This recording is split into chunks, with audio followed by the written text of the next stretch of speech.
Hey everyone, before we get started today, I just want to thank you for joining us today. I have a couple of things I want you to know about. As you are probably aware, we are now into our series on unity, and we want to make an event at the end of this series that will unite us as a church. We want to all take the same group study together. So the same Connect group study. You may already have a Connect group, you may need a Connect group, but we are all going to study the book Starting Well. And it's, I hope, going to get us on the right track as we kind of reignite our Connect ministry and reignite a lot of the relationships that have been kind of spread out during COVID. We want to get back to that. So that'll be later this spring. And also, for those of you who aren't going to be in our live service, I just want you to know we have the privilege of bringing in a new member. Jean Holman is coming forward as a new member of the Nanaimo Alliance Church, and we want to welcome her. Okay, let's dive into the message today. And have you ever wondered if you could change jobs and do something else, what would you do for a living? And I mean, this is kind of a silly one for me. I think if I wasn't a pastor, I just enjoy studying memes so much. I love watching what people post and the messages that they send on Facebook. It is just terribly interesting to me.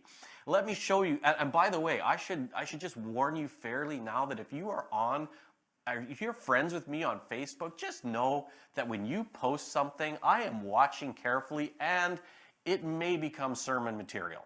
Just fair warning. Okay, here we go. So here's some of the memes that I have collected. Let's see if you can sense a theme amongst them, okay? Here's the first one. Never expect to get what you give. Not everyone has a heart like you. Okay, there's the first one. Second one, my problem is I would go to the end of the world for people who wouldn't even go to the end of the street for me. Oh, what a martyr. Last one, my moral in life is simple. You treat me good, and I'll definitely treat you better. Now, did you sense a theme in all of those? All of those were saying, in essence, I'm a good person. Others are not. You and me, we're good. We're good people. But those clowns out there, oh, man, terrible, terrible. And I pick up on these themes, the pride in some of these, the self-boasting in some of these. You know who hates pride in other people the most? Prideful people. So perhaps I'm admitting to a problem here, okay? I've got my own issues. All right. So let's, moving aside here just for a second, Christians often have a reputation, as you know, for being rather self-righteous, feeling pretty good about themselves. But I don't for a minute think that this is a Christian problem. I think this is a human problem. And the only solution I've found to that particular problem of self-righteousness is the gospel message. And I'm going to show how the gospel message today binds us together as a church. And my hope is that it will inspire you to ultimately invest in your ultimate family under the ultimate parent. And to get us going today, we turn to a classic passage in Romans 3. And I am going to warn you ahead of time, you are not going to like what Paul writes to the Romans. In fact, you will find it offensive, very offensive, because most of us believe, let's face it, most of us believe that deep down inside, we're better than the average person, that we're basically good people. Well, Paul addresses probably a lot of people just like us who think that we're pretty good people, and he gives them a dose of reality, and he strings together a bunch of verses from the Jewish scriptures, from the Old Testament, and it gives a disturbing view of humans.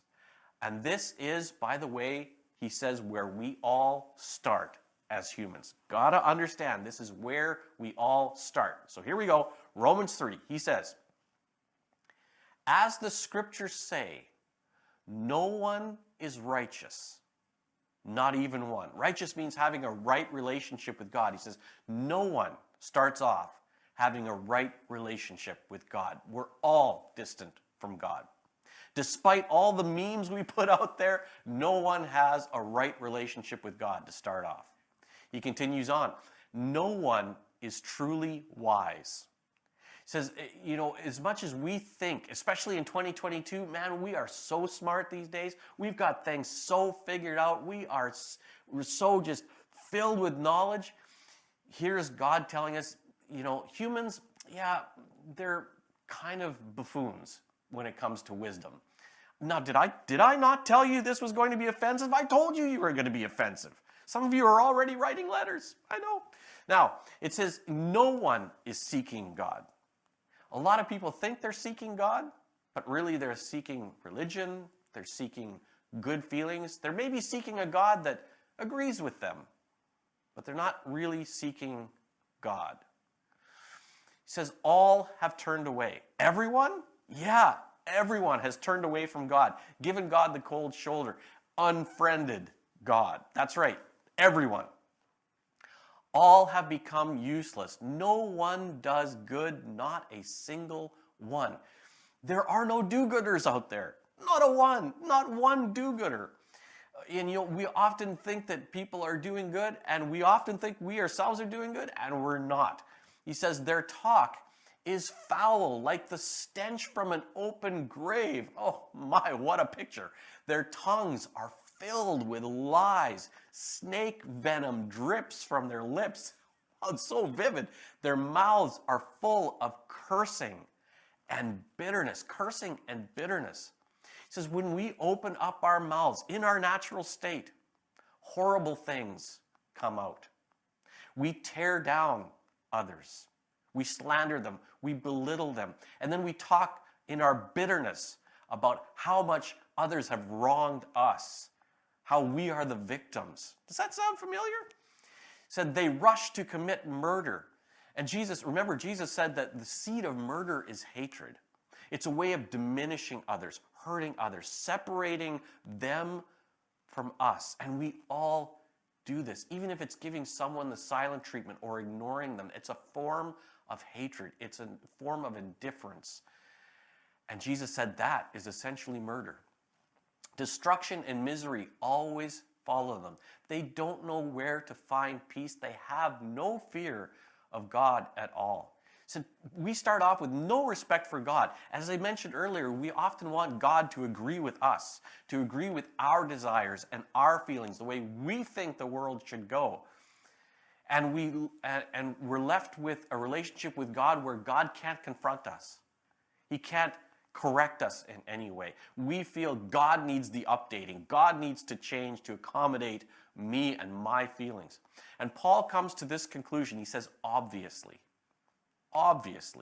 the law applies, the Old Testament law applies to those to whom it was given, to the Jews, for its purpose is to keep people from having excuses and to show, he said, the purpose of the law is to show the entire world is guilty before God. He said that the Jewish people couldn't keep the law. In essence, we all couldn't keep the law. And everyone is guilty before God. For no one can ever be made right with God by doing what the law commands. The law simply shows us how sinful we really are. He said, bottom line, the Old Testament law shows us we are all guilty, all condemned. We're all on death row, tainted, ruined, rotten. That's the Old Testament law. Shows us that we have an incurable disease, and it's terminal. The entire world is guilty before God. This is the grand narrative. This is part of the big story. We are all guilty before God. Remember that second part of the big story? There is a separation. We are all separated from God. And on our own, beyond hope. And it's true for everyone. Everyone is messed up. Now, there's a number of ways Isn't that depressing? There's a number of ways that human beings will react to this. And we know it deep down inside that we are guilty before God. We sense that guilt. We know it to be true. And people react in a number of different ways. And here's just some of them. First of all, we may decide to deny God. Deny that he even exists.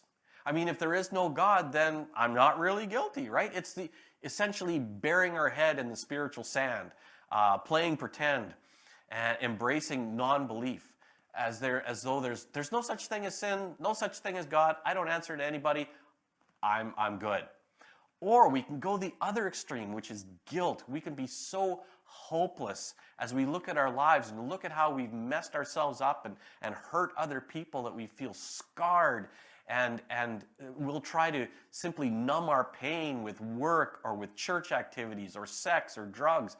And we have this idea that we are so far gone, we're beyond hope, so we might as well eat, drink, and be merry, for tomorrow we die. We're going to hell anyway. Does that sound familiar? Some people wallow in their guilt. Third, you may decide to work harder. Knowing how sinful you are, you may decide that I know the solution. I need to separate myself out from the rest of the pack. I need to stand out to God. So we work harder. We try more. We do anything to convince ourselves and others and God that we are more moral if you're on the right and more woke if you're on the left. Either way, we want to stand out and show others and God how good we are.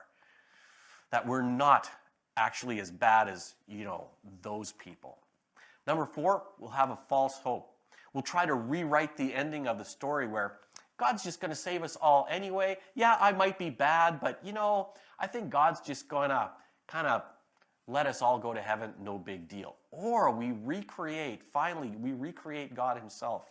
We recreate his character where God says, my standards are a little too high. I just want to be a God of love, not justice. So sin doesn't really matter. My holiness doesn't really matter. I want to treat my kids more like a grandpa rather than a loving father. The God of only love wouldn't dream of attempting to right wrongs, you see. Now, none of these reactions are logical, and they don't solve anything, not biblically anyway. And so Paul has a solution, and he's going to tell us the solution. It's not all bad news. No, it's not all bad news. There's good stuff. And he starts off with, but now. All that about how corrupt we are, how sinful we are. He says, but now, God has shown us a way to be made right.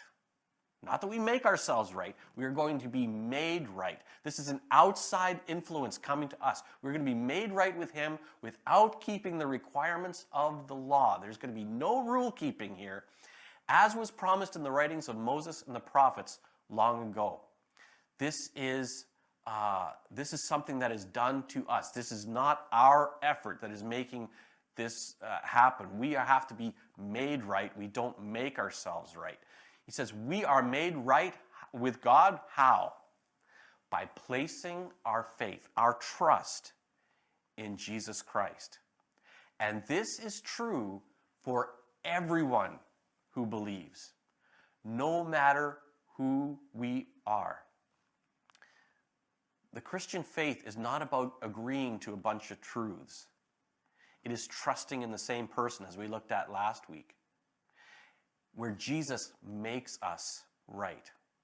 And the good news about this is, he says, it doesn't matter who you are. It's regardless of your skin color. It doesn't matter if you have money or don't have money. It doesn't matter what your past looked like, which is why in the first century, women and slaves flocked to the church, because they were just at the bottom of society. And they said, in the church, we have value that is equal to everyone else. It says no matter who you are, you can have this relationship. You can be made right with God. He says for everyone has sinned. We all fall short of God's glorious standard of perfection. And that's God's glorious standard. He says, yet God, with undeserved kindness, which is God's grace, with God's grace, declares that we are righteous We do have a right relationship with God. He did this. It's all God. He did this through Christ Jesus when he freed us from the penalty for our sins. For God, how did God do this? For God presented Jesus as the sacrifice for sin. Now watch this last line. People are made right with God when they believe that Jesus sacrificed his life, shedding his blood. What is the gospel message? If someone asks you, well, what is the gospel message? You could point them, among other things, to that verse. People are made right with God. You could be made right with God when you believe that Jesus sacrificed his life, shedding his blood. This is the starting point to following Jesus. Here it is. All followers of Jesus have to start at this one spot by knowing and understanding I am morally bankrupt. I am morally bankrupt. I have nothing to my credit. I only have crushing, insurmountable moral debt. That's all I have. And so we must approach Romans 3. If you're going to be a follower of Jesus, you have to be able to approach it personally. This is where it gets just, right to the heart. Here it comes. Are you ready? A follower of Jesus has to read Romans 3 personally, and it looks like this. I am not right with God. I am not wise. I am not seeking God. I have turned away. I have become useless. I do not do good. My talk is foul and filled with lies. My mouth is full of cursing. I rush off to murder. Destruction and misery always follows me. I don't know how to find peace, and I have no fear of God at all. See, the truth is, the gospel message and the big story says God pursued us. He pursued you. He's chasing you today. He rescued you. He initiated a relationship with you. He sent the invitation. He sent the love note. He tapped you on the shoulder. He didn't respond to your pursuit. We can only respond to his pursuit of us. Now, you will find no more negative view of the human condition than what is found in Romans 3. Nor will you find such good news anywhere, in any philosophy, any religion, than what you find in Romans 3. Now, that's the basis for the gospel. We are more sinful than we believe. We are actually more sinful than I'm more sinful than I believe right now. You are more sinful than you believe right now. But what does all this have to do with unity? This is a series about unity. So how can the fact that we are morally corrupt, contribute to unity? Well, actually quite a lot. Because we have all been made right with God, rather than in all other religions and philosophies, you make yourself right with God.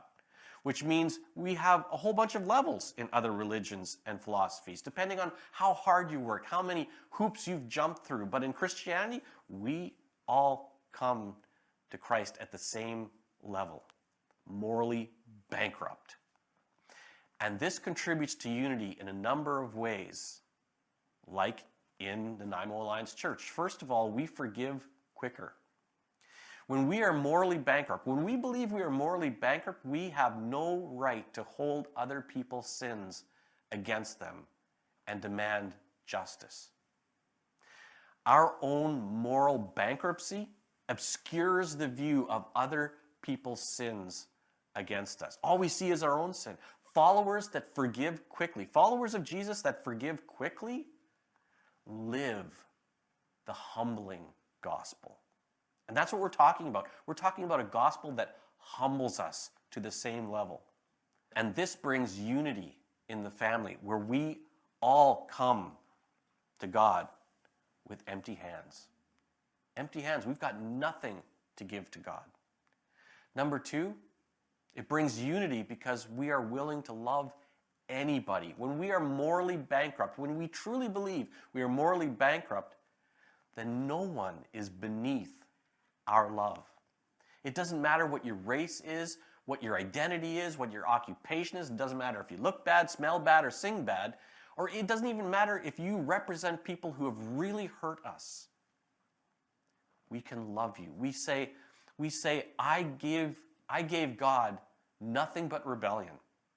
That's what Romans 3 says. I gave God nothing but rebellion, but he loved me all the way to the cross anyway. Who am I? Who am I to withhold my love from anyone? See, if we feel superior in any way, if we have to hold our noses around anyone, we do not understand the basics of the gospel. We have no right to call ourselves followers of Jesus if we walk around with a sense of superiority. Moral bankruptcy humbles us to love everyone. It brings unity in the church, unity in the family.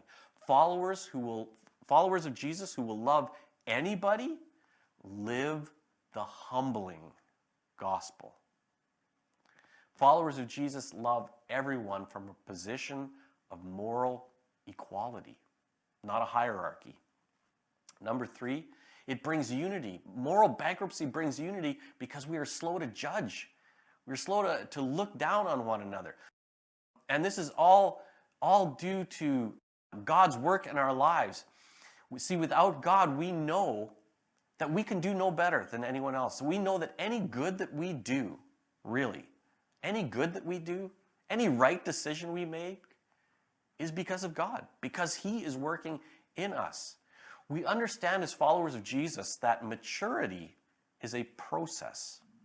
And we can't, the Bible says we can't judge those outside of church, but inside, we need to be able to leave room for growth, leave people to doubt, to struggle, to even fall down and fail and come back and fail and come back. We need to allow that to happen because, look, we all have different backgrounds. I put it like this. We all start off in the same spot. We all start off as spiritual children, but we don't all have the same DNA. And what I mean by that is some of us have more advantages than others. I didn't get the DNA package where I'd be, 6 feet tall and 230 pounds, big strapping boy. No, that was not in my DNA package. And some of us, when we become followers of Jesus, have advantages that others don't. We might come from a really stable home. We might have had money in the bank growing up. We might have avoided a lot of pain. We've never suffered abuse and so on. And so we have all these advantages. So of course you're going to mature faster. You're going to grow faster in Christ and exhibit certain traits faster than someone else who's coming with all of this hurt and pain and baggage with them. It just makes sense. We have to leave room for all of that. Followers of Jesus who identify with sinners and say, you know what? I'm just like you. They live the humbling gospel. No judgment in the church for people who are failing and coming back and failing and coming back. Number 4, let's get to that. No, we avoid virtue signaling in the church. When we believe we are morally bankrupt, when we have been made right with God, there's no need to prove how good we are. No need to compete with one another. And better yet, and I love this, if we truly believe that we are morally bankrupt, then we have no reason to hide our true selves from each other. We can be completely vulnerable. There's no need to show off. There's no need to virtue signal or get credit for serving or be congratulated on our own wokeness or morality. No need to drop hints about how we don't do that in our family. Followers of Jesus who can reveal, who live this gospel message, who understand they are morally bankrupt, can reveal their true selves. They live the humbling gospel. It eliminates all peacocking, as I'm going to call it, and brings unity in the family. All of these bring unity in the family. Imagine a church. Just imagine a church that lived these gospel truths. Imagine a church that forgave quickly. No stink eyes in the auditorium, who was willing to love anybody who walked through the doors with their whole hearts because they've been humbled by the gospel. They're slow to judge. They don't look down on anyone. It doesn't matter who they are. And they don't peacock. They don't virtue signal at all. Imagine just those four things because of the humbling gospel, how that just cements a group of people together. Imagine a natural family that worked like that, because natural families don't work like that either. But in the supernatural family, we can, because we have been humbled by the gospel message. It all begins with the statement, I am morally bankrupt. I have to be made right with God. There was a man in World War II named Adolf Eichmann. You've probably heard of him. He was one of the Nazi architects of the Holocaust. And after the war, he escaped to South America, where he was arrested 15 years later. And he went to trial in Israel. They needed eyewitnesses to talk about the atrocities that he committed during the war. And they found one witness, Yehiel Denur. And when Denur walked into the courtroom that day and he saw Eichmann, he fell down to the ground and began to sob uncontrollably. It was pandemonium. You can check this out on YouTube, from what I understand. And the judge was hammering his, to get order. It was quite a dramatic thing. And later he was interviewed by Mike Wallace of 60 Minutes and asked Denur, what happened?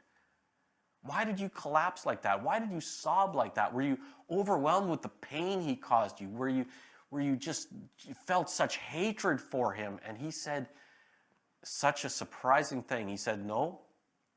He said he realized, get this, he realized that Eichmann was not a demon, but an ordinary human being. And he said, I quote, I was afraid about myself.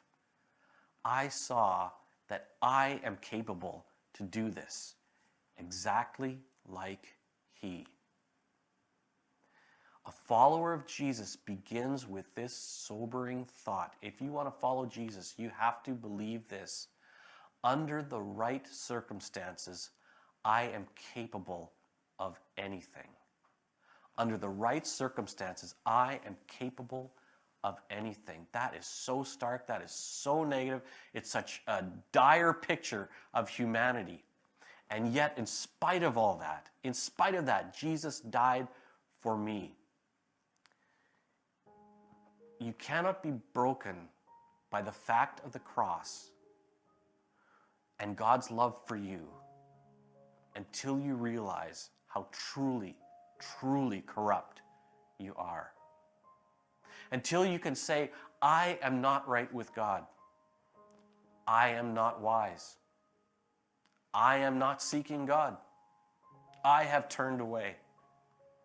I have become useless. I do not do good. My talk is foul and filled with lies. My mouth is full of cursing. I rush off to murder. Destruction and misery always follows me.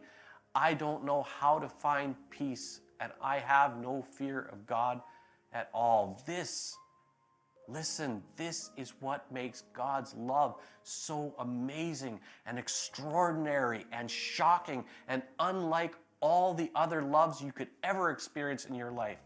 God doesn't love us because of what he gets from us. He doesn't love us because of our own goodness, because of what we offer him. He just loves us despite our moral bankruptcy. And get this, Jesus said, those who have been forgiven much will love much. And those who have been forgiven little will love little. What's he saying?